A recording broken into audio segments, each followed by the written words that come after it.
Assalamualaikum warahmatullahi wabarakatuh. Apa kabar teman-temanku semua?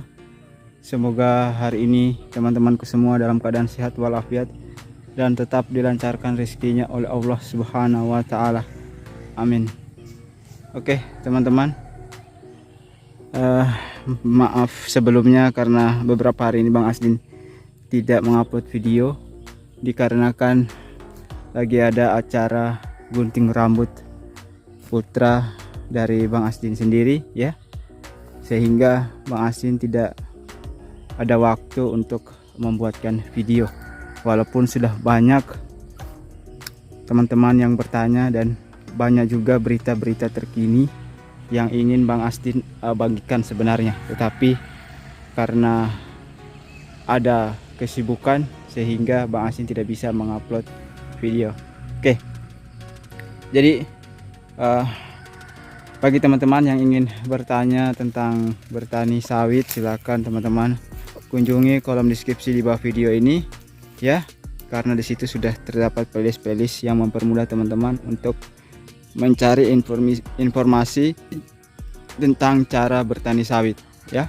Oke ya, berita sawit hari ini itu menyambung berita viral yang sebelumnya Bang Asdin upload ya. Jadi untuk sekarang ini teman-teman, di daerahnya Bang Asdin ya, itu sawit, kelapa sawit sudah mulai diterima ya di pabrik dan di timbangan sudah mulai buka kembali, tetapi belum sepenuhnya beroperasi seperti biasanya secara normal ya, dikarenakan timbangan yang ada di wilayahnya Bang Asdin, timbangan masyarakat itu ya, timbangan perorangan, itu kadangkala buka, kadangkala juga tidak ya, sehingga para petani sawit di sini kalau memanen sawit mereka mesti mencari informasi dulu ke timbangan, apakah timbangan itu buka. Kalau buka baru mereka memanen sawit. Begitu juga dengan pabrik. Di pabrik perusahaan pabrik kelapa sawit teman-teman, mereka hanya menerima 500 ton per hari, sehingga bagi para petani sawit yang ada di daerahnya Bang Asdin ini, sebelum memanen sawitnya harus melapor dulu 3 hari sebelum memanen sawit, sehingga masih menyulitkan juga para petani sawit untuk memanen sawitnya seperti biasanya. Dan yang paling sengsara teman-teman, itu dampaknya adalah pada Bang Asdin sendiri, khususnya pemanen sawit. Kenapa? Karena dengan adanya pembatasan, pembagian seperti ini, tunggu melapor dulu ke pabrik atau ke timbangan ya, akhirnya Bang Asdin kalang kabut untuk memanen sawit. Bos-bosnya Bang Asdin, kenapa? Teman-teman tahu sendiri, bosnya Bang Asdin itu banyak ya teman-teman, sekitar 9 orang, dan masing-masing perorangannya itu mempunyai lahan sekitar 10-20 hektar, bahkan ada yang 50 hektar sendiri. Sehingga apabila seperti itu ya, bisa jadi perharinya itu yang lapor 2 bos atau 3 bos ke timbangan atau ke pabrik bahwa sawitnya akan dipanen, otomatis Bang Asdin yang sengsara jadi pemanen. Kenapa? Mana bisa ya, satu hari itu Bang Asdin habiskan 3 bos yang memiliki 10 hektar per bos. Jadi satu hari harus habiskan 30 hektar. Wow, amazing teman-teman. Akhirnya Bang Asdin pusing 7 keliling ya. Daripada pusing-pusing, Bang Asdin mengambil kesimpulan, mana bos yang mau sabar Bang Asdin panenkan, itulah yang Bang Asdin akan panenkan.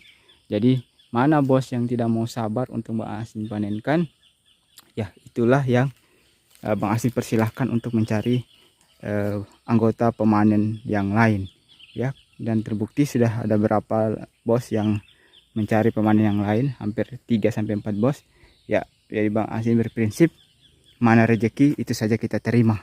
Kenapa? Karena ya kita tidak bisa memaksakan diri, karena kalau kita memaksakan, kita yang mati teman-teman ya. Karena satu hari menghadapi 30 hektar atau 50 hektar, mana mungkin ya.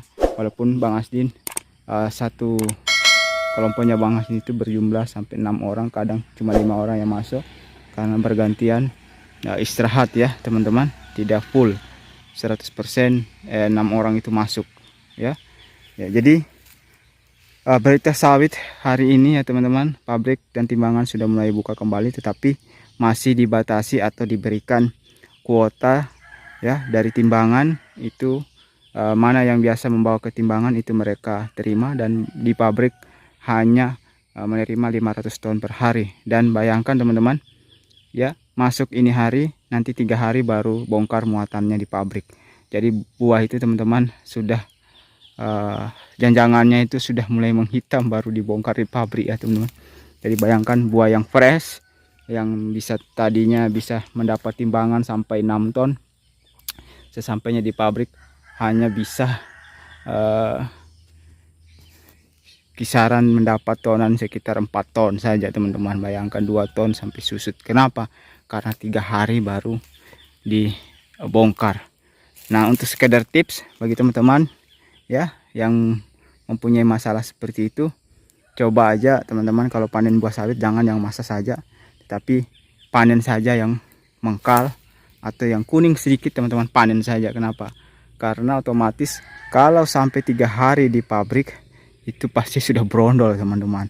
Apalagi buah tersebut ditindis oleh buah yang sudah masak ya. Kalau buah sudah dalam trek itu ya teman-teman, mobil trek apalagi ditutupi terpal, itu akan panas. Kemudian apalagi kalau disiram hujan panas di pabrik ya, masih tunggu antrian, itu akan cepat brondol, akan cepat rontok teman-teman ya. Jadi tips dari Bang Asdin kalau panen sawit, kalau teman-teman mengalami masalah yang sama seperti di daerahnya Bang Asdin, silahkan panen yang mengkal aja ya. Silahkan panen yang mengkal, yang masak ya, dan usahakan jangan terlalu banyak yang ditinggal buah kuning sedikit, hantam saja supaya timbangannya nanti sampai di pabrik begitu dibongkar masih seimbang ya teman-teman. Jadi teman-teman tidak rugi sekali. Kalau teman-teman hanya memanen buah yang masak sampai di pabrik sudah menghitam, ya jadinya susut. Yang tadinya 4 ton bisa jadi 2 ton setengah hilang teman-teman. Tapi kalau ada yang mengkal, mungkin bisa diberatkan dengan yang mengkal itu teman-teman. Dan pasti akan diterima. Kenapa? Karena sudah rontok juga, karena sudah tertindis dengan teman-teman yang lain, dan hawanya sudah pasti panas teman-teman ya. Oke. Jadi itu berita sawit hari ini. Timbangan dan pabrik sawit sudah mulai menerima, tetapi masih diberikan jatah kuota ya bagi petani sawit yang memanen sawitnya. Dan sebelum memanen sawitnya 3 hari sebelumnya petani sawit harus melapor. Mudah-mudahan kedepannya bisa berubah, karena Bang Asdin mendapatkan informasi bahwa ekspor ke luar negeri sudah mulai dibuka ya. Mudah-mudahan kembali normal, dan mudah-mudahan Bang Asdin bisa normal kembali panennya ya teman-teman, supaya bos yang Bang Asdin bisa bertambah lagi ya. Dan walaupun tidak seperti biasanya. Dan di akhir video ini Bang Asdin ingin informasikan bahwa bagi teman-teman yang ingin belajar menjadi YouTuber ya, tunggu aja nanti, mungkin di beberapa hari ke depan Bang Asdin akan membuatkan channel tentang belajar menjadi YouTuber, dan insya Allah akan Bang Asdin bahas secara detail, sedetail-detailnya, sejelas-jelasnya ya. Di teman-teman tidak perlu pindah dari channel satu ke channel lain, dari channel satu ke channel lain untuk mencarikan informasi tentang cara menjadi YouTuber, supaya teman-teman bisa mendapatkan penghasilan dari YouTube. Cukup teman-teman stay di channel YouTube-nya Bang Asdin yang baru nanti yang Bang Asdin buat, teman-teman insya Allah pasti mendapatkan informasi yang teman-teman butuhkan. Karena pengalamannya Bang Asdin, waktu Bang Asdin belajar YouTuber itu, jadi YouTuber, Bang Asdin pindah dari channel satu ke channel lain untuk mencari informasi yang Bang Asdin butuhkan. Nah dari situ Bang Asdin bisa menilai bahwa masih banyak kekurangan-kekurangan, sehingga Bang Asdin pada saat nanti membuat channel tentang belajar menjadi YouTuber, insya Allah dari yang kecil yang belum jelas Bang Asdin akan upload semuanya, supaya teman-teman tidak pindah-pindah ke lain hati ya. Oke, sampai di sini dulu. Bagi teman-teman yang menyukai video ini, silahkan tekan tombol like-nya, dan yang paling penting bantu channelnya Bang Asdin ini dengan cara tekan tombol subscribe-nya, dan jangan lupa pula nyalakan tombol loncengnya agar teman-teman bisa menerima notifikasi atau pemberitahuan terbaru manakala Bang Asdin mengupload video-video terbaru. Oke, Wabillahi taufiq wal hidayah. Wassalamualaikum warahmatullahi wabarakatuh. Salam tandan berduri.